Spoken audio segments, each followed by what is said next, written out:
जिनज़ादी के साथ ज़्यादती किस नंबर 1 में खुश आमदीद आप सबकी। ये रात के 2 बजे का वक्त था।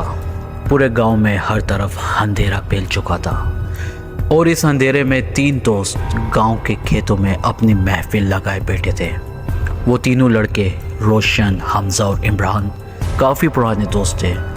इन तीनों से मोहब्बत तो कोई नहीं करता था, लेकिन नफ़रत पूरा गांव करता था और इस नफ़रत के पीछे भी कसूर इन तीनों लड़कों का था। वो तीनों लोफर और आवारा किस्म के लड़के थे जो शराब, सिगरेट और हर किस्म के नशे के शिकार थे। अब इनसे मोहब्बत तो कोई कर ही नहीं सकता, यहाँ तक कि इनके अपने घर वालों भी इनसे तंग थे और वो तीनों भी किसी की मोहब्बत के इंतज़ार में नहीं थे। उन्होंने भी गांव से दूर खेतों में अपनी एक अलग जगह बनाई हुई थी ताकि गांव वाले इन्हें तंग ना करे और वो गांव वालों को तंग ना कर सके।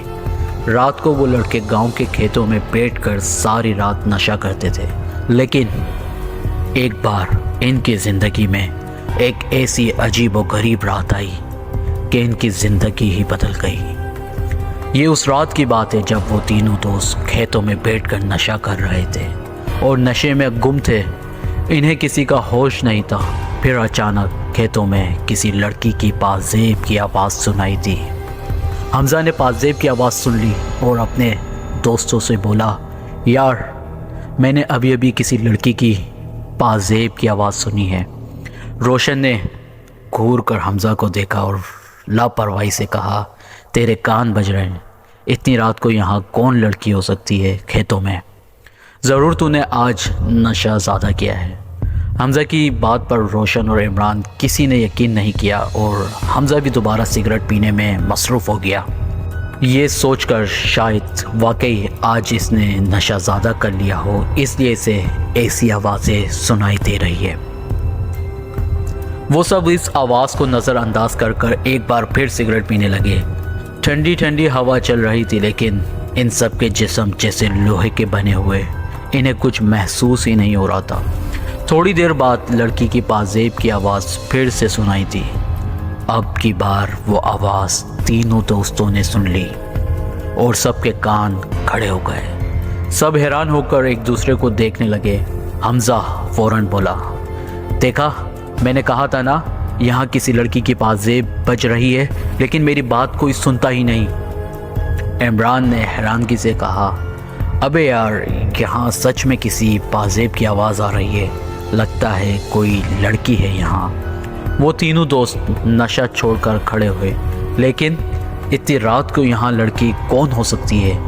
किसी लड़की का रात के 2 बजे इन खेतों में क्या काम?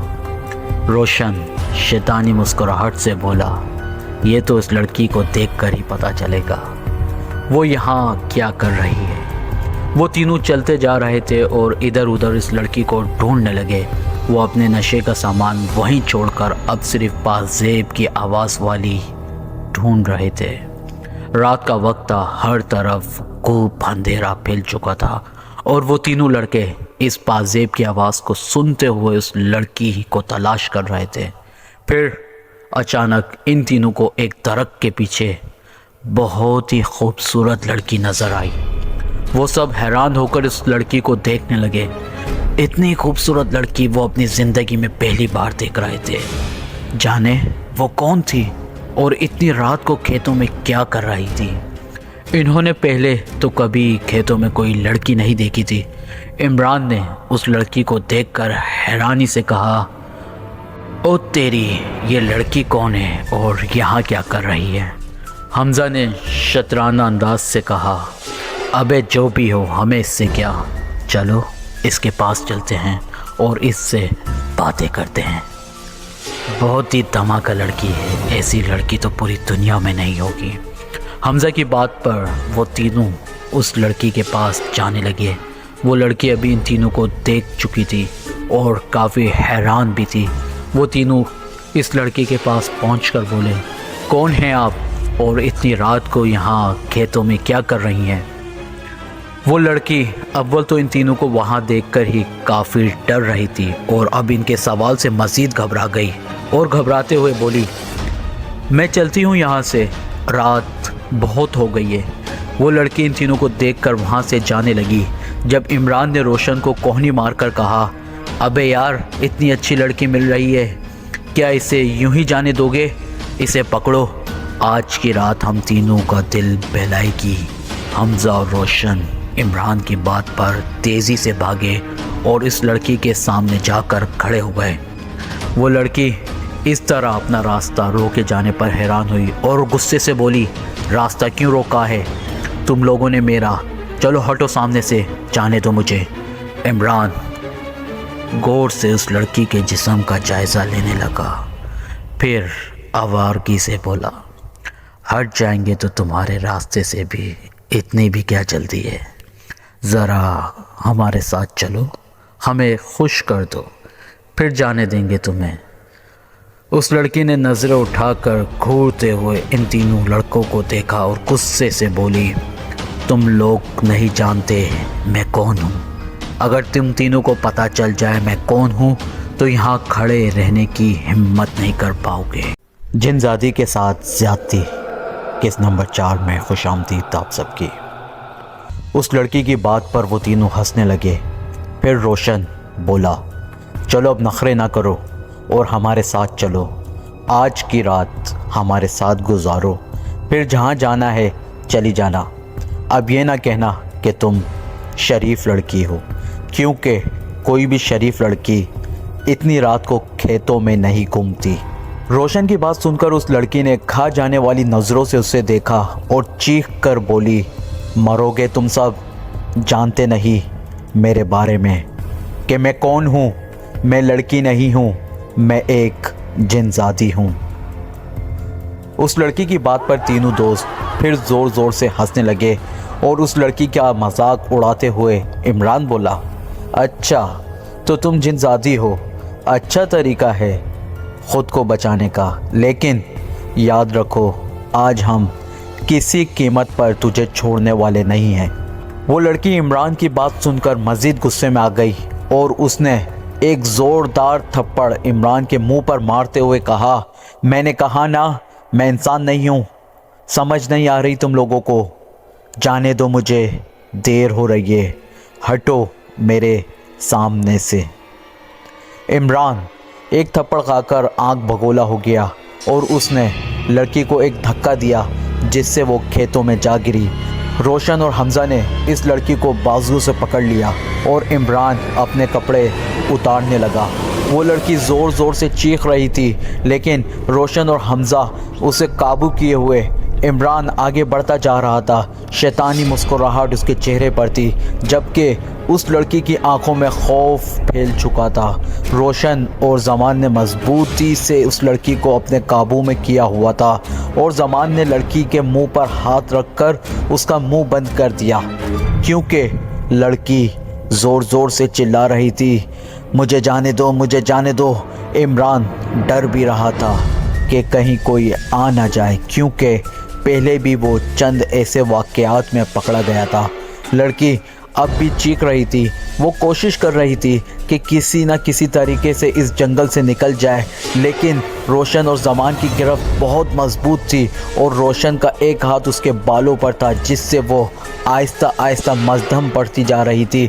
इमरान अब बिल्कुल उस लड़की के पास आ चुका था और उसके अगले दोनों हाथ लड़की के गालों पर पड़ने वाले थे कि लड़की ने लेटे लेटे एक ज़ोर की लात इमरान के मारी जो उसके ऊपर आ रहा था।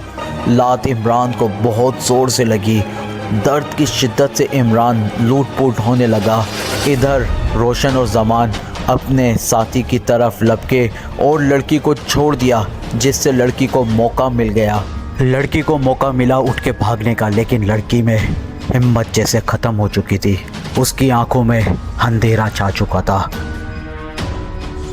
ज़मान और रोशन इमरान को संभाल रहे थे, लेकिन उसकी हालत बहुत ख़राब थी। रोशन ने इमरान को सहारा दिया। ज़मान बोला, यार इसको घर ले चलते हैं, इसकी हालत बहुत ख़राब हो रही है। लेकिन इमरान, जिसकी आंखों में अभी भी हवस की आँख थी और तकलीफ़ में होने के बावजूद, वो बोला, नहीं अब मैं इसको बिल्कुल नहीं छोड़ूंगा। अब मैं इसका वो हाल करूँगा कि इसे अपने आप से भी नफ़रत होने लग जाएगी। इमरान की इस बात पर ज़मान और रोशन की आंखों में शैतानी चमक जाग उठी और वो लड़की की तरफ बढ़ने लगे जिधर इन्होंने लड़की को फेंका था। लेकिन अचानक रोशन चीख कर बोला, वो देखो वहाँ तो लड़की नहीं है। ज़मान बोला, किधर चली गई, ढूंढो उसे। ज़मान की बात सुनकर रोशन इधर उधर खेतों में लड़की को तलाश करने लगा, लेकिन लड़की कहीं नज़र नहीं आई। जब दोनों थक हार कर इमरान के पास आए तो उनको एक ज़ोरदार झटका लगा। इमरान की उधर कटी हुई लाश पड़ी हुई थी, सारे कपड़े फटे हुए थे और कटी हुई गर्दन से खून बह रहा था। जब इन दोनों ने अपने साथी की कटी हुई लाश देखी तो इनका दिल बहुत ज़ोर ज़ोर से धड़कने लगा। इन दोनों ने एक भयानक चीख मारी और गांव की तरफ दौड़ने लगे। सुबह होने वाली थी, दोनों बहुत डर चुके थे, इनकी हिम्मत जवाब दे चुकी थी। अब इनको यकीन हो रहा था कि जिसके साथ हमने ज़्यादती करने की कोशिश की वो लड़की नहीं बल्कि एक जिन ज़ाती थी। अब इन दोनों को अपनी मौत यकीनी नज़र आ रही थी। दोनों की आंखों से नींद उड़ चुकी थी। सारी रात इन्होंने जाग कर गुजारी। बार बार दोस्त की मौत का मंजर इनकी आंखों के सामने आ रहा था। जैसे तैसे रात गुजर गई। इधर सुबह जब गांव वालों ने इमरान की लाश देखी तो गांव में कोहराम मच गया। सारे लोग भागे भागे खेतों की तरफ भागे और इमरान की लाश को इमरान के घर लाए। पुलिस आई लेकिन नतीजा ना निकला और ना ही कातिल का पता चला। इमरान को कब्रिस्तान में दफन कर दिया गया। बात दरगुजर हो गई, लेकिन ज़मान और रोशन को पता था कि इनकी खैर नहीं होगी। शाम को ज़मान ने रोशन को बुलाया। ज़मान की हालत बहुत ख़राब थी।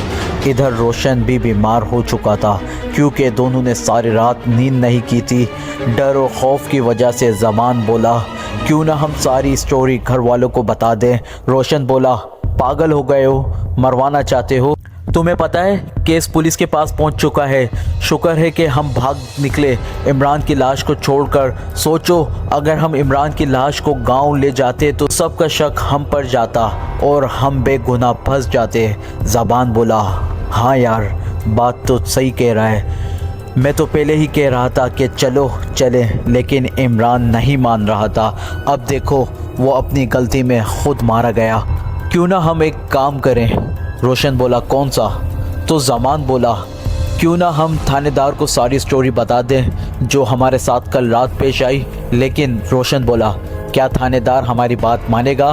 तो ज़मान बोला, क्यों नहीं मानेगा, बात करने में क्या हर्ज है, बात करके देख ही लेते हैं सुबह। तो दोनों ने फैसला ये किया कि सुबह थानेदार को सारी बात बता देंगे। लेकिन इन्हें क्या पता था कि एक भयानक और खौफनाक खतरा इनकी ज़िंदगी को जहन्नम बना देगा। सो गाइस, कहानी अगर अच्छी लगी हो, कहानी का नेक्स्ट पार्ट आप लोगों को चाहिए तो लाजमी कमेंट करके मेरे को बताइएगा, तो मैं इसका नेक्स्ट पार्ट अपलोड कर दूंगा। शुक्रिया।